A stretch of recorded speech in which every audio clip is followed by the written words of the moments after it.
नमस्कार. मी बाळासाहेब घुगे, जिल्हा विस्तार माध्यम अधिकारी, जिल्हा परिषद अकोला.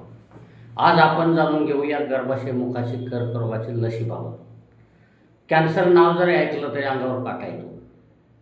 विशेष म्हणजे महिलांमध्ये गर्भाशय मुखाचा कर्करोग हा प्रामुख्याने ह्युमन पॅपिलोमा व्हायरस HPV यामुळे होतो. हा कर्करोग लसीकरणाद्वारे टाळता येऊ शकतो. म्हणूनच या आजाराला रोखण्यासाठी शासनामार्फत HPV लसीकरण मोहीम सुरू करण्यात आली आहे.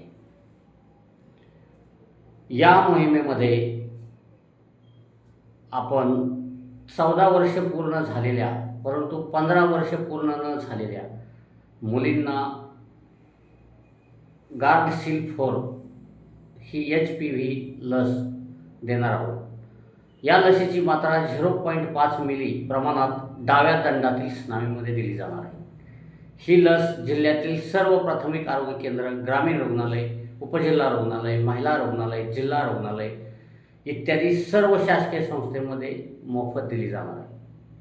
तसेच लस देत असताना तज्ज्ञ डॉक्टरांच्या देखरेखीखाली दिली जाणार आहे. जिल्ह्यातील पालकांना नम्र विनंती आहे, 14 वर्ष पूर्ण झालेल्या परंतु 15 वर्ष पूर्ण न झालेल्या मुलींना ही लस देऊन गर्भाशय मुखाच्या कर्करोगापासून पुढील पिढीला आपण संरक्षित करूया.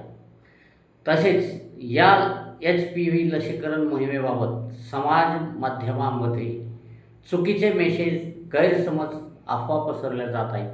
याकडे लक्ष देऊ नका आणि या मोहिमेत सहभागी होऊन सहकार्य करावे ही विनंती. धन्यवाद.